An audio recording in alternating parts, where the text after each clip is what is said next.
नमस्कार, news Hunt में आपका स्वागत है। नमस्कार, मंथन मन में आपका स्वागत है। मैं भारत मिर्जा।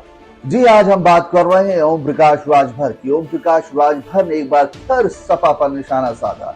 उन्होंने कहा है कि सपा से हाथ मिलाना जैसे जानबूझकर जहर खाने जैसा है। साथ ही साथ जब उनसे पूछा गया कि 2022 के लोग विधानसभा चुनाव में समाजवादी पार्टी के साथ आपने चुनाव मिलकर लड़ा, तो उन्होंने कहा कि कभी कभी जानबूझकर भी जहर खाना पड़ता है। तो आइए देखते हैं क्या कुछ कह रहे हैं ओपी राजभर। सपा के साथ जाना जानबूझकर जहर खाने की सवाल। ओम प्रकाश राजभर ने ये बात कही। सभा को संबोधित करते हुए राजभर ने कहा कि महाराजा सुहेलदेव ने बताए हुए रास्ते पर चलकर हमें समाज को एकजुट करना है। हम उनके आदेशों को पालन करेंगे।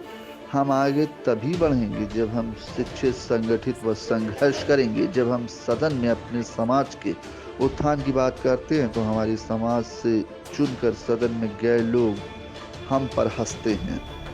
यूपी के गाजीपुर में महाराजा सुहेलदेव की जयंती पर बसपा के राष्ट्रीय अध्यक्ष एवं जहूराबाद के वर्तमान विधायक ओम प्रकाश राजभर बिरनो क्षेत्र के बुद्धपुर पोखरा स्थित हनुमान मंदिर पर पहुंचे थे।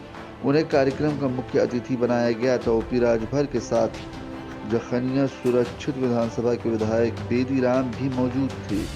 सभा को संबोधित करते हुए राजभर ने कहा कि महाराजा सुहेलदेव के बताए हुए रास्ते पर चलकर हमें समाज को एकजुट करना है। हम उनके आदर्शों को पालन करेंगे।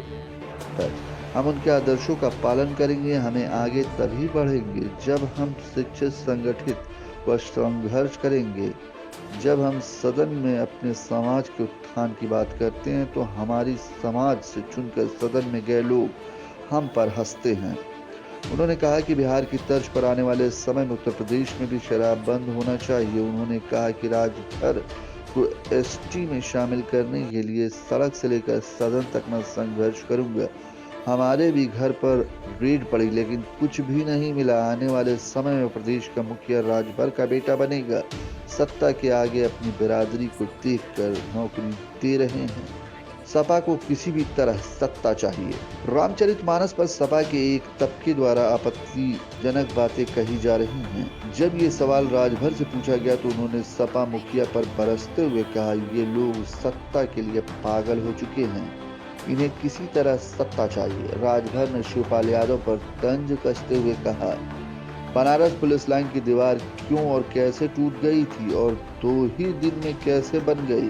उन्होंने कहा कि 4 सितंबर 2013 को हाईकोर्ट के आदेश दिया कि पिछड़े वर्ग के आरक्षण को मात्र 12 जातियां ही लाभ उठा रही हैं। शेष जातियों को भी बांटकर आरक्षण का लाभ सरकार दे, लेकिन नहीं दिया। सरकार किसी की भी समाजवादी पार्टी के प्रमोशन में आरक्षण किसने खत्म किया? किसने किया? सपा ने। कभी जानबूझकर जहर खाया जाता है। राजभर ने साल 2022 में विधानसभा में सपा के साथ चुनाव लड़ने के सवाल पर हंसकर कहा कि कभी कभी जानबूझकर भी जहर खाया जाता है। राजभर ने बजट को एक स्वाभाविक प्रक्रिया बताया और अमूल दूध के बढ़े दाम पर चुटकी लेते हुए कहा कि महंगा दूध जो खरीदेगा वही ना गुस्साएगा।